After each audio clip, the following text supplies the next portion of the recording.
उससे बढ़कर मेरा प्रिय कार्य करने वाला मनुष्य में कोई भी नहीं है। यानी कि जब ईश्वर की बातों को, इस गीता शास्त्र को अगर हम सही समय पर, सही काल पर, सही समय पर, सही स्थान पर, और जो जिसको हम दे रहे हैं, है ना, वो लेने वाला सही पात्र होना चाहिए। अगर हम उसे पात्र को देंगे तो उन्होंने कहा इससे बढ़कर मेरा प्रिय कार्य करने वाला, ओह प्रभु क्या कह रहे हैं, ये जो कार्य कर रहे हैं ये तुम्हारा नहीं है, ये मेरा प्रिय कार्य है, और इसको कार्य को करने वाला मनुष्य में कोई भी नहीं है। जितने मनुष्य हैं जो ईश्वरीय कार्य को कर रहे हैं, जो गीता शास्त्र को, जो गीता के ज्ञान को और को दे रहे हैं, तो वो कह रहे हैं कि कोई मनुष्य में ऐसा नहीं है जो इससे प्रिय कार्य, बोले मुझे सबसे ज्यादा वो इंसान प्यारा है।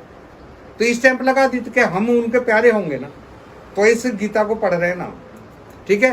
पृथ्वी भर में उससे बढ़कर मेरा प्रिय दूसरा कोई भविष्य में होगा भी नहीं। जो उन्होंने कह दिया कि इस मृत्यु लोक के अंदर, जो पूरी पृथ्वी के अंदर जो गीता शास्त्र पढ़ेगा और जो इस गीता शास्त्र को औरों को उस जो को दान करेगा बिना किसी लालच के, सेवा और परोपकार करके का माध्यम बना के दूसरों का उपकार है, ये हमारा ज्ञान नहीं है, ये ईश्वरीय ज्ञान है। तो उन्होंने कहा है कि पूरी पृथ्वी के अंदर उससे इंसान से बढ़कर मेरा कोई दूसरा प्रिय भविष्य में भी नहीं होगा। उन्होंने कहा वर्तमान में भी नहीं है, और आगे बोल दिया भविष्य में भी नहीं होगा, ठीक है। तो गीता के जो आपको महावचनों को, जो गीता के ज्ञान को लें और हम अपने बच्चों को, अपने रिश्तेदारों को उनको बताएं, तो प्रभु कह रहे हैं कि आप मेरे सबसे ज्यादा प्रिय हो। जो पुरुष इस धर्म में हम दोनों का संवाद रूप गीता शास्त्र को पढ़ेगा, उसके द्वारा मैं ज्ञान यज्ञ से पूजित होऊंगा, ऐसा मेरा मत है।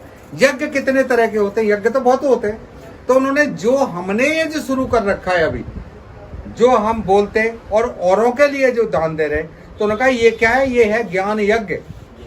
और उन्होंने कहा है ये जो संवाद है, बोले ये क्या? ज्ञान यज्ञ। और ये क्या है? ये जो ज्ञान है, यज्ञ है, ये ही है जिससे ईश्वरीय कृपा मिलेगी लोगों को, और इससे ही भला मिलेगा, और इससे ही भव सागर से लोग तरेंगे, भव सागर को पार करेंगे। और यही क्या है? यही एक बोट है जो इस सागर से पार ले जाएगी, और इसके अलावा कोई बोट नहीं है संसार में। गीता ही एक ऐसी बोट है जो आपको भव सागर से पार करा सकती है। अगर आप गीता रूपी नाव में नहीं बैठेंगे तो डूब जाएंगे, बीच में डूब गए, बहुत सारे डूब गए, सागर पार तो नहीं होगा ना। ये तो भव सागर है ना। बहुत सारी हिलोरें आती है ना, कभी कोरोना की हिलोर आ जाती है, कभी हार्ट अटैक की आ जाती है, कभी शुगर की आ जाती है, कभी निमोनिया की हिलोर आ जाती है, कभी और परेशानियों की आ जाती है, कभी पास की, कभी फिर। ये तो हिलोर हैं। इन लहरों में अगर आप गंगा पार करना है तो गीता शास्त्र में आपको बैठना ही होगा, तो ये भव सागर पार हो जाएगा, ठीक है। ऐसा मेरा मत है, ऐसा उन्होंने कहा, ऐसा ईश्वरीय मत है, ठीक है। जो मनुष्य श्रद्धा युक्त, दृष्टि दोष से रहित, यानी कि जिसके अंदर श्रद्धा है और अपनी दृष्टि में कोई दोष नहीं। हमारे अंदर क्या होता है? अपने लिए हम कम सोचते हैं, औरों के लिए ज्यादा परिचिंतन करते हैं ना। और वो भी उसका चिंतन क्या करेंगे? अच्छाई का चिंतन नहीं करते, बुराई का। अगर किसी में 99 अच्छाई होंगी तो भी एक बुराई खींच खींच के ढूंढ लेंगे।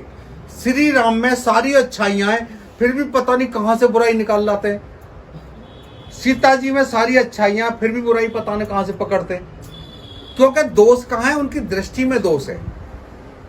उनकी सीता जी में बुराई नहीं है, श्री राम में बुराई नहीं है, श्री कृष्ण में बुराई नहीं है।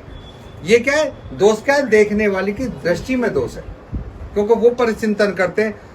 वो कहते हैं दोष दृष्टि से रहित, यानी कि हमारी दृष्टि में दोष नहीं होना चाहिए। किसी में 99 बुराई होंगी, एक तो अच्छाई होगी, तो अच्छाई ढूंढो ना, बुराई के चक्कर में क्यों पड़ गए। श्रद्धा युक्त, श्रद्धा किसके प्रति होना चाहिए? परमात्मा के प्रति श्रद्धा। और हम श्रद्धा किसके प्रति रखते हैं? जो हमें दे रहा है। कोई हमें ना दे तो श्रद्धा खत्म हो जाती है, और कोई देता रहे, वही आदमी दोबारा देता रहे, तो हम कहते हैं हमारी प्रति श्रद्धा है। तो इंसानों के प्रति तो श्रद्धा खत्म होती रहती है और आती रहती है।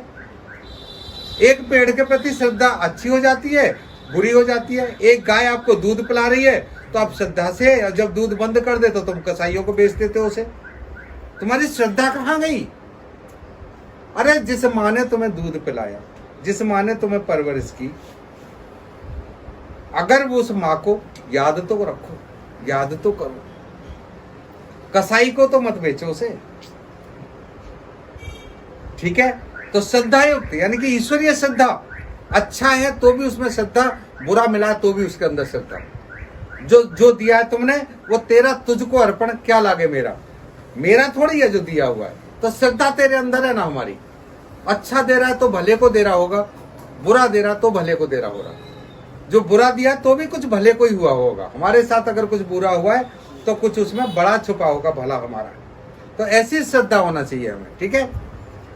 वह भी पापों से मुक्त होकर उत्तम कर्म करने वाले के श्रेष्ठ लोगों को प्राप्त होता है।